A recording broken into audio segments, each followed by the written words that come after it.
Every building you've ever entered has rules you don't know about. Fire codes, load limits, emergency protocols. But some buildings have older rules. Rules nobody wrote down, because the people who knew them didn't live long enough to write them. This is the story of an apartment building in the city I won't name, and an elevator that some tenants swear still runs to a floor that officially doesn't exist. Title card: The 13th Floor. Part 1. The new tenant. Elena moved into apartment 12B in the fall. Cheap rent, great location, one small catch.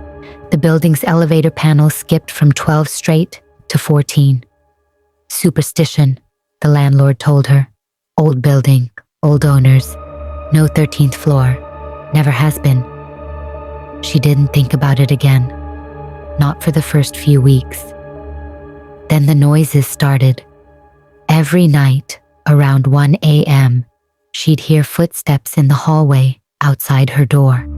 Slow, deliberate, stopping directly outside 12B before continuing on. She checked the peephole once. The hallway was empty, but the footsteps kept going, as if someone invisible was still walking, still counting doors. Beat, Part 2. The elevator. 3 weeks in, Elena worked a late shift and came home just after midnight. She stepped into the elevator, pressed 12, and the doors closed. The elevator didn't move for exactly 13 seconds. Then it lurched. Not up, not down, but sideways, in a way elevators simply cannot move. When the doors opened, the panel read 13. She stood frozen. The hallway outside looked like her building, but wrong. The wallpaper was the same pattern, but faded, water-stained, decades older than it should be. The lights flickered in a rhythm, almost like breathing. And at the far end of the hallway, a door stood open. Apartment 13B, her apartment number, one floor down that didn't exist.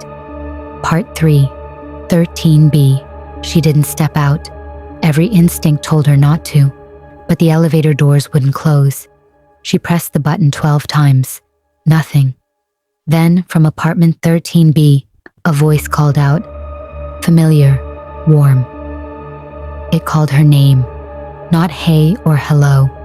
Her actual first name, in a voice that sounded almost exactly like her mother's. Her mother had passed away 4 years earlier. She stood in that elevator, tears in her eyes, every rational part of her screaming to stay put, while some deeper, older part of her wanted to walk down that hallway. Slow build. The voice called again, closer this time, as if it had moved without walking. Come home, sweetheart. You're on the wrong floor. The elevator doors slammed shut on their own. Part 4. Descent. The elevator dropped. Fast, uncontrolled, the kind of fall that should have killed her. She braced against the walls, screaming, certain this was the end. Then, silence.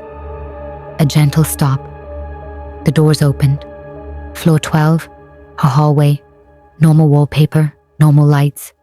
She ran to 12B, locked every lock, and didn't sleep for 2 days. When she finally worked up the courage to ask the building super about it, he went pale. You saw the panel change? She nodded.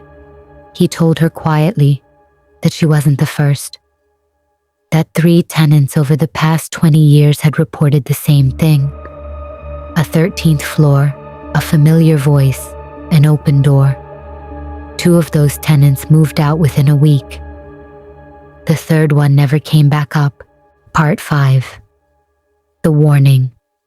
Elena moved out a month later, but before she left, she asked the super one final question. What happens if someone actually walks into 13B? He wouldn't answer directly. He just said this. The building doesn't skip the 13th floor because of superstition. It skips it because whatever is up there isn't finished collecting. She never went back to that building, changed her number, blocked the group chat with the other tenants. But last month, she moved into a new apartment, 14th floor. The elevator panel in her new building also skips 13. And 2 nights ago, at exactly 1 a.m., she heard footsteps outside her door. Long pause, fade to black. Outro. If you live in a building that skips the 13th floor, it might not be superstition.